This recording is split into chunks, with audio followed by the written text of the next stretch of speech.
जब तुम भगवान शंकर पर दूध चढ़ाते हो तो तुम्हारा चंद्रमा ठीक हो जाता है। जब तुम भगवान शंकर पर चंदन चढ़ाते हो तुम्हारा मंगल ठीक हो जाता है।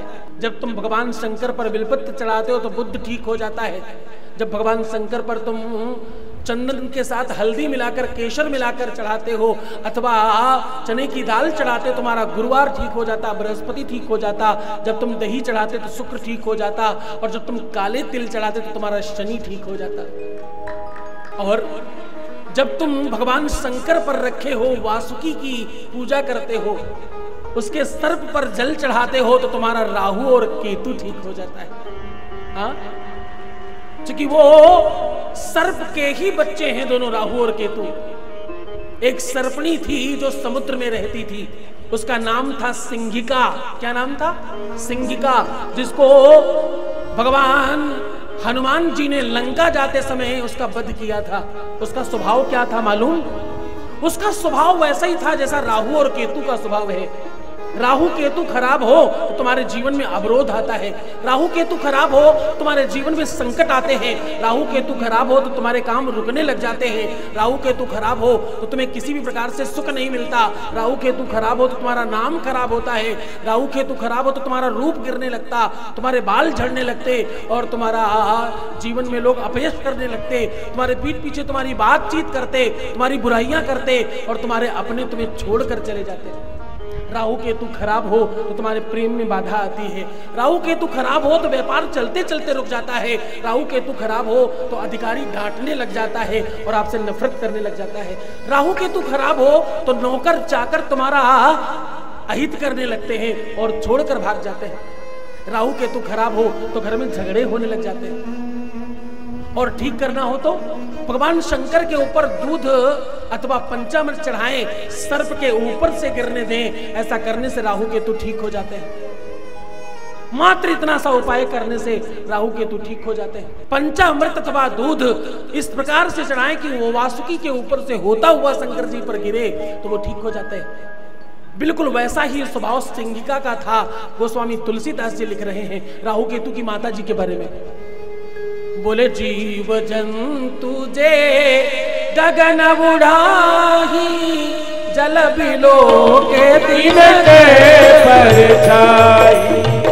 जीव जंतु जे गगन उड़ाही, जल बिलो के दिन के परछाई।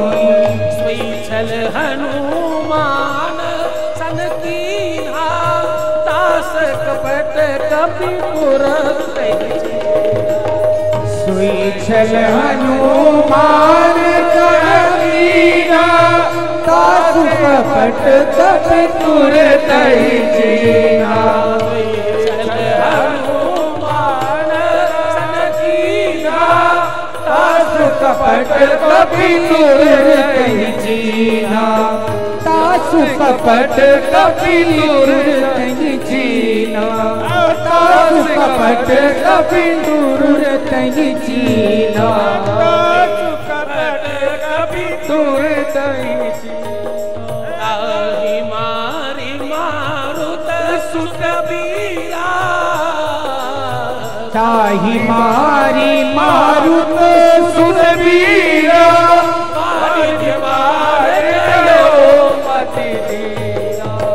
वारिधि पार गयो मति धीरा। वारिधि पार गयो मति धीरा। बाबा हनुमान जी ने उसका वध कर दिया। तो जो भी हनुमान जी की उपासना करता है, हनुमान जी को मंगलवार, शनिवार अथवा रविवार को 3 बेसन के लड्डुओं का भोग लगाता है, उसके ऊपर भी राहु केतु का प्रभाव नहीं रहता। हाँ? बाबा हनुमान के एक पैर में चमेली के तेल का बंधन लगाएं और एक पैर में देसी घी का बंधन लगाएं। ऐसा करने से राहु केतु का प्रभाव समाप्त हो जाता है। दाहिनी तरफ देसी घी और बाईं तरफ चमेली का तेल, ऐसा बंधन माल लगाने वाले व्यक्ति के जीवन में राहु केतु कभी खराब नहीं हो सकते। हाँ?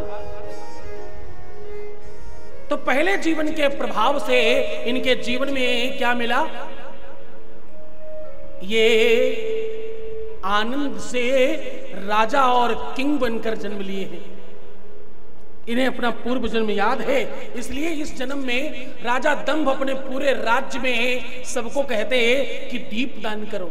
दीप दान करने से धन मिलता है, दीप दान करो, दीप दान करने से धर्म बढ़ता है, दीप दान करो इससे सुख मिलता है, दीप दान करो संतान अच्छी रहती है, दीप दान करो इससे तुम्हारे जीवन में सुख आएगा, दीप दान करो रोग समाप्त होंगे, दीप दान करो तुम्हारे जीवन में सुख बढ़ेगा, दीप दान करो तुम्हारे परिवार में प्रेम बढ़ेगा।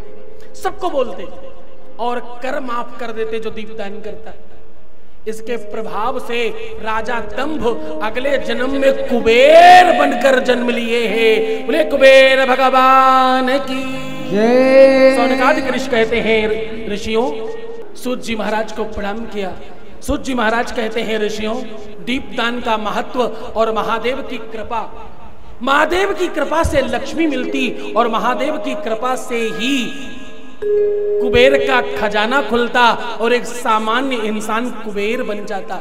लोग कहते कोई ज्यादा धनवान हो जाए तो वो कुबेर कहलाता है। लोग कहते धन कुबेर है ये तो भाई, इनके पास तो क्या कमी, इनके पास तो बहुत पैसा है। तुम्हें धन कुबेर बनना हो अथवा बहुत सारी संपत्ति पाना हो तो महादेव की उपासना करनी होगी। तुम्हें जो भी कुछ चाहिए उसको देना सीधे सीधे अधिकार महादेव का है। और दीप दान किया करो, इससे धन बढ़ता और व्यापार बढ़ता है।